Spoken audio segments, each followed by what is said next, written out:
मनोहर नंद लाला।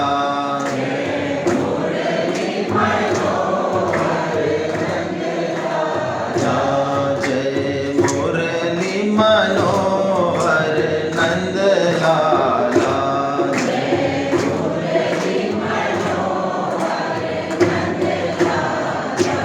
कृष्ण गोविंद गोविंद गोपाला। कृष्ण गोविंद गोविंद गोपाला। कृष्ण गोविंद गोविंद गोपाला। कृष्ण गोविंद गोविंद गोपाला। जय मुरली मनोहर नंद लाला। जय मुरली मनोहर नंद लाला। जय मुरली मनोहर नंद लाला। जय मुरली मनोहर नंद लाला। कृष्ण गोविंद गोविंद गोपाला। कृष्ण गोविंद गोविंद गोपाला। कृष्ण गोविंद गोविंद गोपाला। कृष्ण गोविंद गोविंद गोपाला। जय मुरली मनोहर नंद लाला। जय मुरली मनोहर नंद लाला। हरे कृष्णा कृष्ण कृष्ण हरे हरे। हरे कृष्णा कृष्ण कृष्ण हरे हरे। हरे राम राम राम हरे हरे। हरे राम राम राम हरे हरे। हरे कृष्णा कृष्ण कृष्ण हरे हरे। हरे कृष्णा कृष्ण कृष्ण हरे हरे। हरे राम राम राम हरे हरे। हरे राम राम हरे हरे। कृष्ण गोविंद गोविंद गोपाला। कृष्ण गोविंद गोविंद गोपाला। जय मुरली मनोहर नंद लाला।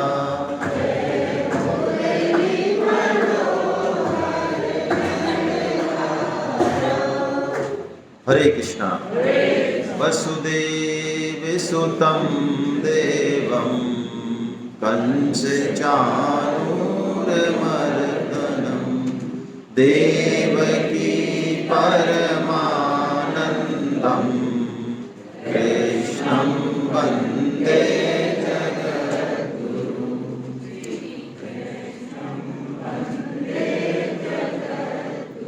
आप सभी वैष्णव जनों के चरणों में दंडवत प्रणाम। हरे कृष्णा। भगवान श्री कृष्ण की अद्भुत कृपा कि हम मानव जीवन का जो सर्वोच्च फल है, जो सबसे महत्वपूर्ण कार्य है, अपने बारे में जानना, भगवान के बारे में जानना, सत्संग करना, उसके लिए हम जो है कृत संकल्पित हुए। कल जो हमने देखा 6 अध्यायों में, उसको थोड़ा सा हम लोग दोबारा से देख लें 5 से 10 मिनट में।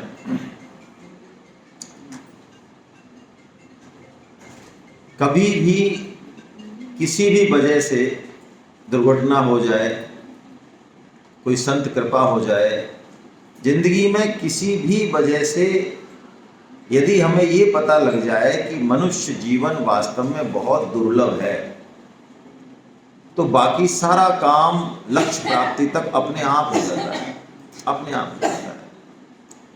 जब हमें पैसा कमाने की धुन लगती है तो पैसा किस में ज़्यादा है, नौकरी में ज़्यादा है, बिजनेस में ज़्यादा है, रिश्वत से आता है, कैसे आता है, क्या करें क्या नहीं करें, किन्होंने कमाया उनसे बात करें, अपने आप रास्ते निकलते हैं।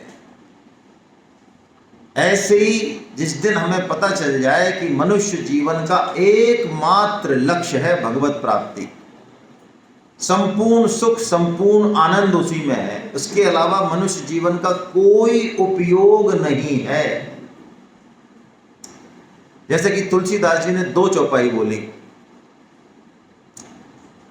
नर तन सम नहीं कवनेउ देही,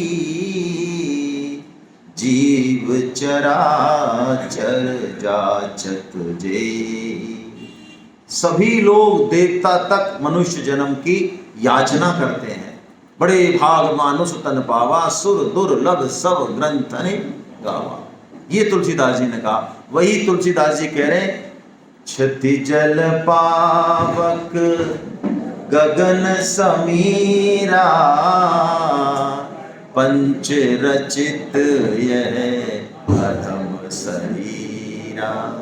है अधम, पशु पक्षी कीट पतंगे उनसे भी निकृष्ट है। हाँ, बहुत निकृष्ट है।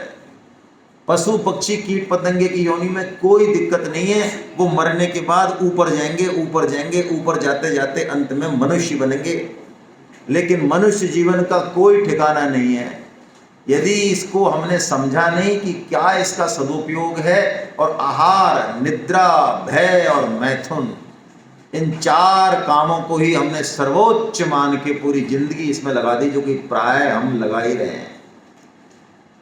कलयुग में प्राय अधिकांश लोग, बड़े बड़े लोग समाज में जिनकी पूजा है, राष्ट्रीय लेवल पे जिनकी पूजा है, अंतरराष्ट्रीय स्तर पर जिनकी पूजा है, जिनको हम बहुत बड़ा मानते हैं समाज में, घर में, परिवार में, वो इन 4 कामों में ही लगे हुए हैं। बढ़िया से बढ़िया आहार कैसे पाया जाए,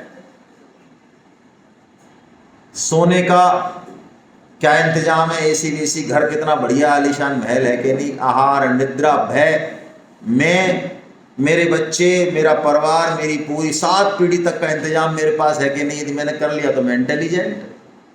भाई जिसके पास पैसा है वो वही गुणवंत है। तो भय मतलब जिंदगी के जितने भी भय हैं उन सब से मैं छुटकारा पालूं। किससे? पावर से, धन से और मैथुन। ये तो है ही सबके मूल में।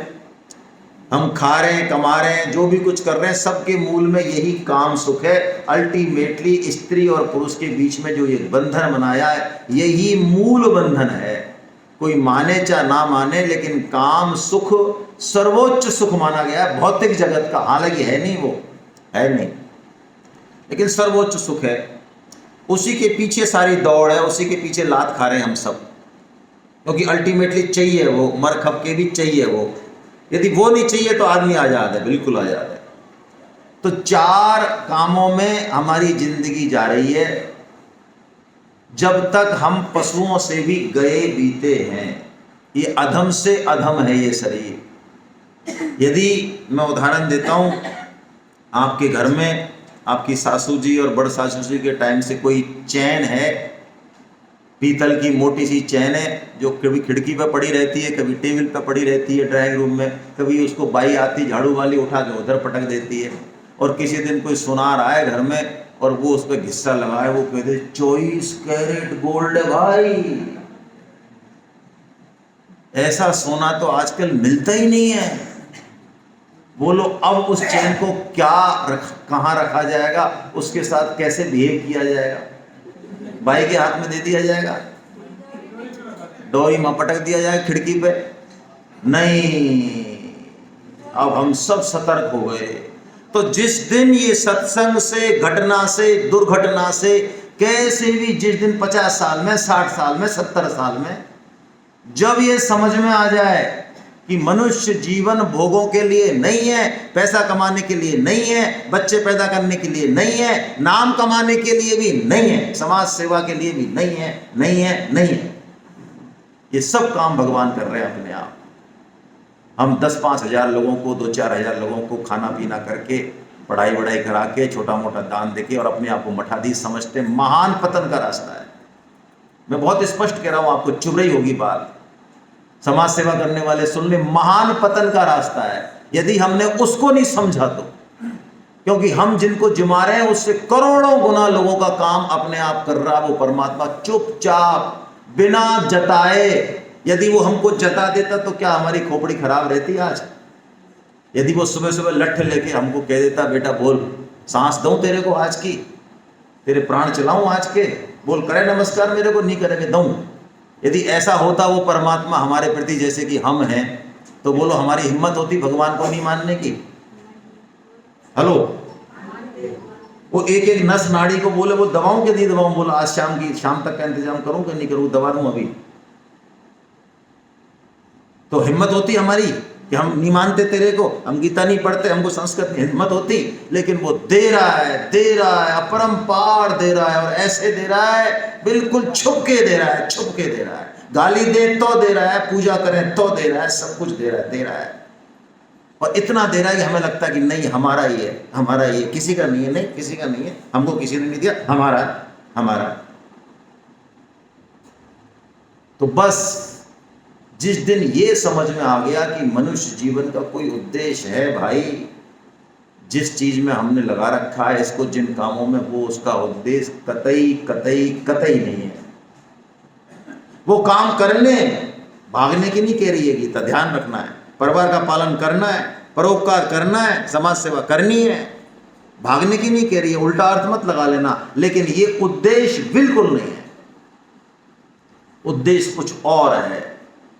ये बात को सबसे पहले हमने कल यहाँ पे इस्टेब्लिश किया, और यही बात सबसे महत्वपूर्ण है सत्संग में। किसी भी चीज में चलें आप, किसी भी योग से चलें, सबसे महत्वपूर्ण ये है कि हम समझें कि हम वास्तव में क्या मिल गया हमको, कौन है हम, कैसे हैं हम, कितना समय पता नहीं। जिस दिन ये चटपटी लग गई ना, काम हो जाएगा भाई। अभी यहाँ पे आग लग जाए, शॉर्ट सर्किट हो जाए, तो बोलो आग लगने के बाद कैसे बाहर जाना है, इसकी कुंडी खोलनी है, पर्दा हटाना है, फिर इस गेट को भी खोलना है, खिड़की को थोड़ा तोड़ देना है। ये सब किसी गीता सेमिनार में सीखेंगे हम, या अपने आप ही हम हैं? अभी आग लगे तो बोलो, कोई कहे भाई साहब हमको तो पता ही नहीं है, अब क्या करें, इस आग से कैसे बचे, हमें किसी ने बताया नहीं, पढ़ाया नहीं, अब हम तो यहीं बैठे हैं भाई साहब। कोई जरूरत नहीं पड़ेगी गीता पढ़ने की भी। जिस दिन चटपटी लग गई अंदर, अपने आप दौड़ हो जाएगी, अपने आप दौड़ हो जाएगी। गुरु कुछ नहीं, सब मिलता जाएगा अपने आप, जो चाहिए वो सब मिल जाएगा। और इसीलिए गीता की शुरुआत होती है अर्जुन विषाद योग से। जीवन में दुख आए तो भगवान की विशेष कृपा, और सुख आए तो बहुत सामान्य कृपा, घटिया कृपा, एकदम वैसी सामान्य, सब पे घट रही है जो। और दुख आए मान लो तो भगवान की विशेष कृपा हो गई हमारे ऊपर। कोई अपमान हो गया हमारा, जीवन में कोई ऐसी प्रतिकूल परिस्थिति आई, आंसू डट नहीं रहे, चारों तरफ से अंधकार है, भगवान की बहुत कृपा हो रही है। जो काम 20 साल में 30 साल में हम नहीं कर पाते थे, भगवान एक थप्पड़ लगा के एकदम से आगे पहुंचा रहे हैं हमको, बिल्कुल गले से लगाने को तैयार है। मानो यदि हम समझ जाएं तो एक होता है दुख का प्रभाव और एक होता है दुख का भोग। गीता दुख का प्रभाव समझाती है। दुख ऐसी सीढ़ी है जिस पर चढ़ते ही परमात्मा है। जिस बच्चे में, जिस धन में, जिस पद में आसक्ति छूटती नहीं है, वो दुख एक झटके में छुड़ा देगा। लेकिन हम दुख आते ही रोते हैं, बिलबिलाते हैं, दुख का भोग करते हैं, उसका सदुपयोग हमसे होता नहीं है। तो अब हम गीता के साधक हो गए भाई। तो मेरा आपसे प्रश्न है कि आपको भगवान की कृपा चाहिए कि विशेष कृपा चाहिए? देख लो भाई, थोड़ा सा हाथ रखो यहाँ अंदर, यहाँ ऐसे हाथ रख के बताओ, यहाँ। कृपा का मतलब तो है हमारा घर परिवार बहुत टॉप चल रहा है, मान सम्मान मिल रहा है, खूब बड़ाई मिल रही है, इज्जत मिल रही है, नाम हो रहा है दुनिया में, नाम। ये तो है कृपा, जिसके लिए हम भक्ति करते हैं प्राय। और विशेष कृपा है कि भगवान जहां पे तो आपका आश्रय है, आपका और मेरा दोनों का जहां पे आश्रय है, धन में है, परिवार में है, पुत्र, जहां से उस आश्रय को खत्म करते हैं भगवान, उसको खत्म करते हैं भगवान और अपनी तरफ खींचते हैं भगवान। बोलो, बस तो यही है, भक्ति सुराणों छे मार गए। ये जो माला करना है, ये कई लोग बुद्धिमान लोग, इंटेलेक्चुअल लोग समझते हैं ये निकम्मों का काम है, आलसियों का। अरे नहीं भाई, ये महान सूरों का काम है। ये भक्ति मार्ग पे चलना, महान सूरवीर ही चल सकते हैं। ये सूरवीर ही कह सकते हैं कि हमको भगवान की विशेष कृपा, और विशेष कृपा भाई अपनों को मिलती है। किनको मिलती है? जो भगवान को अपना मानते हैं, उन पर भगवान विशेष कृपा करते हैं। ऐसे नहीं करते ऐरे गहरे नत्थु खेरों पे नहीं करते, उन पर तो कृपा करते हैं। जैसे कि स्वामी जी एग्जाम्पल से समझाते हैं इस बात को कि माँ को जो है, माँ ने लड्डू बनाए और बेटा बाहर खेल रहा है, दोस्तों के बीच में 3-4 दोस्त हैं, तो माँ को लड्डू देना है, बनाए उसने, तो क्या करे, 4 दोस्त हैं तो 4 लड्डू ले जाए और दे आए एक एक सबको आराम से। और मान लो माँ जो है अंदर है और बच्चा बाहर खेल रहा है 4 दोस्तों की, और माँ ने देखा अरे ये इतना बढ़िया जो है हम गमला लेके आए दुबई से, तोड़ गया ये पट्टा और तोड़ के चला गया, इसने कहा भी नहीं मेरे को। तो माँ को आई गुस्सा, माँ को देना थप्पड़ उसके गाल पे, तो 4 को दे दे हैं, अपने को ही देगी। तो दुख किसको आएगा भाई? समझो इस बात को। यदि हम भक्ति के मार्ग पे सही चले, जिस दिन दिल से चले, दिल से चलते चलते तो साल हो गए, लेकिन जिस दिन दिल से चले उस दिन भगवान का थप्पड़ तो पड़ेगा एक बार, और हम कहेंगे यार गलत फंस गए भाई साहब।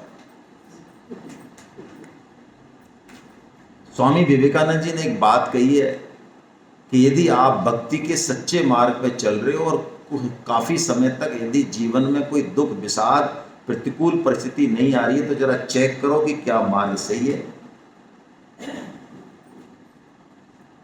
क्योंकि भक्त होना बहुत ऊंची बात है, बहुत ऊंची। भगवान जब अपने परिवार में मिलाएंगे तो थोड़ा सा चेकिंग करते हैं, हल्की सी। हम भी जो मटकी खरीदते हैं 100 रुपए की, तो थोड़ा सा 2 बार ठोकते हैं उसको, ठक ठक, तो भगवान भी 2 बार ठोकते हैं, ठक ठक। ठक ठक में पास हो गए, उसके बाद अपार आनंद है, बस फिर दिक्कत नहीं है, फिर तो मौज ही मौज है। तो अर्जुन विषाद योग, क्यों चले भगवान की तरफ? अरे हम हैं ही भगवान के, हमारे पास ऑप्शन नहीं है। हम कितना ही भगवान से उद्देश्य कर लें, हम किधर भी जाएं, कुला मंडी खाएं, लेकिन अल्टीमेटली हमको चलना भगवान की ही, क्योंकि हमारे अंश हैं, वो अंशी हैं, वो हम उनके अंश हैं। बेटे को कितना ही कूट ले, पीट ले माँ, लेकिन अल्टीमेटली वो जाएगा माँ की गोदी में, कहाँ जाएगा? और ऐसे ही हम केवल और केवल भगवान के, यही हमारी वास्तविक पहचान है। जो हमने अभी पहचान मान रखी है, दुनिया भर की जो पहचान अभी हमने मान रखी है कि हम काले, गोरे, अच्छे हैं, बुरे हैं, विद्वान हैं, मूर्ख हैं, स्त्री हैं, पुरुष हैं, भारतवासी, और ये जितनी भी पहचान हमने मान रखी है, ये हमारी पहचान है ही नहीं। ये तो शरीर की पहचान है। ये तो 40, 50, 60 साल से हमारे पीछे पड़ रही है बस। इससे पहले हमने कोई और पहचान मान रखी थी, उससे पहले कुछ और मान रखी थी। ये सामान नहीं है फालतू, ये तो सामान सेवा के लिए है बस, कि मेरी माता है तो माता की सेवा, पिता है तो पिता की सेवा, देश है तो देश की, ये सेवा के संबंध है। ये हमारे वास्तविक संबंध है ही, ये सांख्य हो गया भाई, यही सांख्य हो गया। और ये सांख्य योग पचे कैसे? तो पचेगा ये कर्म योग से। कर्म योग क्या है? कर्म योग ये है कि हमको कर्म तो करने ही है, उनसे हम ऐसे करें कि भगवान से हमारा योग हो जाए। वही कर्म जो है जो कि बंधन देते हैं, वही कर्म परमात्मा को मिलाने वाले हो जाए। ये कर्म योग है, उस विद्या का नाम कर्म योग है। कैसे समझें? ऐसे समझें कि जो मिला है, परिवार मिला, शक्ति मिली, पद मिला, धन मिला, उससे अपना पेट पालन होगा, परिवार का होगा, ये तो कोई दिक्कत नहीं है, इसमें मना नहीं है। लेकिन उसके अलावा भी हमारे पास बहुत बच रहा है, वो हमारा नहीं है। हमारे पास है, लेकिन हमारा नहीं है। जिस दिन ये बात समझ में आ गई, कर्म योग चालू हो जाएगा। अच्छा भाई, हम जितने लोग यहाँ बैठे हैं अच्छे घरों के हैं सभी, हम में से ऐसा कोई है जो रोटी नहीं मिले या पानी नहीं मिले इस कारण मर जाएगा? रोटी रखी रहेंगी, पानी रखे रहेंगे, धन और पैसा रखे रहेंगे, इन सबके रहते हुए हम मरेंगे या इनके बिना मरेंगे? बताओ। इनके रहते हुए मरेंगे। इसकी कमी तो नहीं आएगी ना हमारे पास, किसी के पास नहीं आएगी। हो सकता है किसी के पास वो बाहर बैठे होंगे, अपने पास नहीं आने वाली है। स्वामी जी कहते तो कितना पीछे पड़ेंगे हम इन चीजों के, इनके रहते हुए ही हमारी मृत्यु होनी है। ऐसा नहीं है हम ऐसी पोजीशन में नहीं है, भगवान की ऐसी कृपा है हमारे ऊपर कि इनके बिना हम मर जाएं। ऐसे भी होते हैं कि रोटी नहीं मिल रही है इसलिए मर गया, कंबल नहीं है इसलिए मर गया, लेकिन कम से कम ऐसी स्थिति तो हमारी नहीं है। तो जैसी हमारी स्थिति है उसी हिसाब से हमको लगानी है भाई। टैक्स किस पे लगता है भाई? जिसकी इनकम होती है उसी पे तो लगता है। और मान लो इनकम नहीं हो तो बोलो इनकम टैक्स डिपार्टमेंट हमारा बिगाड़ क्या लेगा? बताओ क्या कर लेगा इनकम टैक्स डिपार्टमेंट और सेल टैक्स डिपार्टमेंट, जितनी भी हो 50 आ जाओ हमारे साथ, हमारा क्या कर लेंगे? हमारे पास कुछ नहीं है, पहनने को लंगोटी भी नहीं है, बोलो क्या कर लेंगे हमारा? तो जिम्मेदारी किसकी हुई? जिसके पास सामान है उसकी उतनी जिम्मेदारी हुई। ये कर्म योग है, सीधी सी गणित है। सेवा की जिम्मेदारी उतनी है जितनी हमारी सामर्थ्य है, जितना हमारे पास है। तो हमारे सारे कर्म इसी उसमें लग जाएं, और चाहे ज्ञान योग से जाएं चाहे कर्म योग से जाएं, इंद्रिय संयम बहुत आवश्यक है।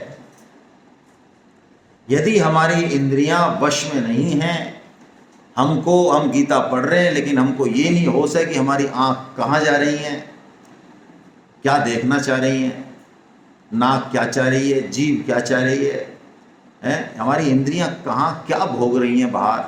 क्योंकि देखिए ये आहार जो है ना, आहार तो यहाँ से हो गया, लेकिन गीता कहती है हर इंद्रिय का अपना आहार होता है। उस आहार को चेक करे बिना हम साधक नहीं हो सकते। सबसे पहले जो पाप घुसता है वो यहां से घुसता है, आंखों से। दृष्टि से पता लग जाता है व्यक्ति का कि इसका क्या सिस्टम है। तो हम चेक करें कि हमारी ये आंख क्या चाहती है, भाई क्या चाहती है। एक यमुना किनारे वृंदावन में एक बाबा भजन कर रहे थे, तो बड़े सन्यासी थे, बैरागी थे, लेकिन मन तो मनी है भाई। आ गए चक्कर में एक दिन उनके जलेबी खाने की इच्छा हो गई। एक्चुअली क्या था कि वो भजन कर रहे थे, तो भजन में सारी इंद्रियां वश में होनी चाहिए, तो कान थोड़े से उनके, कोई जा रहा था पेयर और वो कह रहा था आज तो बहुत बढ़िया जलेबी बनाई चौबे जी ने, ऐसी जलेबी हमने कभी नहीं, कैसी रसभरी जलेबी है। ये किसने सुन लिया? एक कान ने सुन लिया। अब कान के थ्रू जो है आ गया। अब भजन में मन नहीं लगे।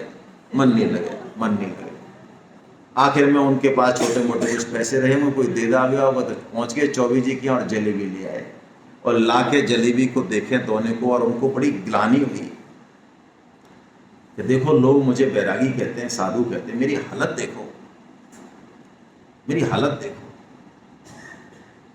और उन्होंने उन जलेबी को जो है रख के और एक हाथ उठाया और दिया अपने गाल पे जोरदार, खाएगा जलेबी? ले खा बेटा, खा खा।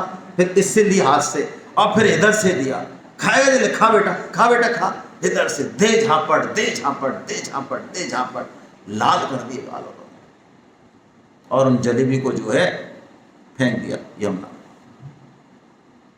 तो वहां पे जो है ब्रजवासी खेल रहे थे कुछ बच्चे, उन्होंने कहा ये बाबा बावड़ा तो नहीं है भाई, कैसे मार रहे हो अपने आप को? तो अभी आए बाबा, अरे बाबा, तो उनको पता चला, तो बाबा हमको ही दे देता, तो तेरे अंधेरा में कहीं खेलने।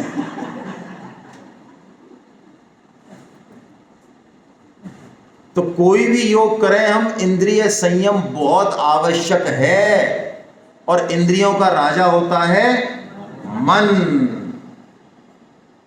ये मन से चलती है गेम, ये संसार भी मन का ही है भाई, सब मन का ही गेम है। ये जो संसार है ये है नहीं वास्तव में, जैसे सपना है हमारे लिए है, आपके लिए थोड़ी है मेरा सपना, ऐसे ये संसार ना परमात्मा की नज़र में है ना महात्मा की नज़र में, और हमारा सबका अपना अलग संसार है। ध्यान रखें, जितने हम जीव हैं उतने ही संसार है। मेरा संसार अलग है, मैं अपने तरीके से संसार को देख रहा हूँ, मेरी अपनी एक सोच है, अपनी एक दृष्टि है इस बिल्डिंग के प्रति, इन लोगों के प्रति, ये मेरा एक अपना संसार है। आप सबका अपना अपना संसार है। वही संसार नष्ट होता है और वास्तविक भगवत स्वरूप जो संसार का है वो दिख जाता है। तो मन को कंट्रोल करने के लिए भगवान ने ध्यान योग कहा, जिसमें आहार शुद्धि, सत्व शुद्धि, ध्रुव स्मृति। भगवान ने कहा चेक करो अपने आप को, पूरी लाइफ को चेक करो। युक्ताहार विहार से युक्त चेष्टस्य, कहाँ तुम्हारा टाइम जा रहा है, कौन सी चेष्टा कर रहे हो, क्या खा रहे हो, क्या पी रहे हो, कैसे घूम रहे हो, किन लोगों के साथ रहे हो, अपनी पूरी लाइफ को चेक करो। साधक दिखने से दिख जाएगा कि क्या साधक है ये, उसकी लाइफ से दिख जाएगा, उसके बिहेव से दिख जाएगा, घर में वो कैसे बोल रहा है, क्या कर रहा है, उससे पता चल जाएगा इसका स्तर क्या है। गीता तो पढ़ रहा है लेकिन स्तर क्या है इसका। भगवान ने दो चीजें बताई मन को कंट्रोल में करना है तो, अभ्यास और वैराग्य। और कल हमारी चर्चा हुई, सबसे बढ़िया तरीका है यदि घर के झंझटों से बचना है, राग द्वेष से बचना है, संसार की बीमारियों से बचना है, तो भैया कोई कितना ही हमको कायर कहे, कमजोर कहे, निखट्टू कहे, मेरा आपसे विनम्र निवेदन है, हाथ में आप माला ले लो, तुलसी की बढ़िया माला लाओ, 100 रुपये से कम में नहीं आएगी तुलसी की माला, देख के लाना अच्छी, और चालू हो जाओ। कर्म योग, ज्ञान योग, भक्ति योग, ध्यान योग, हठ योग, लय योग, राजयोग जो करने वो कर लेना, लेकिन ये काम आज से चालू कर दो, अपने आप रास्ता खुलेगा, अपने आप भगवान आवाज देंगे तू इस पे चल बेटा। बहुत सारी बीमारियों से बच जाओगे, निंदा से बच जाओगे, बहुत खतरों से बच जाओगे यदि टारगेट फिक्स कर लोगे कि मेरे को 16 माला करनी है, 12 माला करनी है, 8 माला करनी है, तो बस जिंदगी अपने आप एक मोड़ में चली जाएगी। लोगों में जो राग द्वेष है वो सब खत्म होने लग जाएगा, सब बीमारी मिट जाएगी। करके देखें, लेकिन करना पड़ेगा, मन लगे चाहे नहीं लगे। कल मेरे से कोई प्रश्न पूछ रहा था, कर का मन का डाल दे और मन का फेर। हाँ, हम क्या वो चीज पकड़ते हैं जिससे हमको आराम मिले। हमने कहा कि माला करो, तो माला करने में जोर आ रहा है, सुबह शाम निंदा मिल नहीं रही, व्हाट्सएप मिल नहीं रहा, तो अब हमने कबीर जी की टांग पकड़ ली। देखो कबीर जी के कह रहे, तो सीधा PhD की क्लास में जाके बैठना चाह रहे हैं। भाई साहब हमारा भाव अच्छा है, मन माला वाला क्या रखा है, हम 24 घंटे ही माला करते रहते, तुम्हारी कसम। और मन लगे तो माला है, नहीं तो भाई साहब क्या फायदा है बताओ। मन नहीं लगे, मान लो मन यदि इधर उधर जा रहा है, तो बताओ ऐसी माला में क्या फायदा है बताओ। अच्छा, तो तुम स्कूल गए, शुरू में जब दौड़ के गए होंगे, सुबह सुबह उठते उठते मम्मी मेरे को तैयार कर स्कूल जाना, ऐसे गए थे या कूट काट के भेजा था माता पिता ने? है तो क्यों गए भाई जब मन नहीं था तो? हाँ, और अभी जो वहां पे दुकान में जो लाइट नहीं आ रही है और पसीना चुचा रहे हैं और लग रहे हो माल बेचने, तो उसमें आनंद आ रहा होगा, मन लग रहा होगा, है उसमें आनंद आ रहा होगा। लाइट चली गई, पसीना चुचा रहे हैं और लोग जो है बिक्री चल रही है, लेकिन बैठा हुआ है आदमी पसीना में भी है। हाँ, वहाँ माल आ रहा है, वहाँ दिक्कत नहीं है, माला में दिक्कत है। माला में मन चाहिए, मन। अरे तो काका जी मन तो आ जाएगा, तू चालू तो कर, तू महीना 2 महीना 3 महीना बिना मन के ही चल। मन को कह दे तू कुआं में जा, तू कलकत्ता जा, तू दिल्ली जा, मैं तो माला करूंगा, मेरे को तो माला करनी है, सुबह करूं, दोपहर करूं, रात करूं, करनी है। अब तू आए तो आ और नहीं आए तो जा, छुट्टी दे दो मन को। देखो देखो मन क्या करता है। अरे मन गुलाम है हमारा, हिम्मत नहीं है उसकी।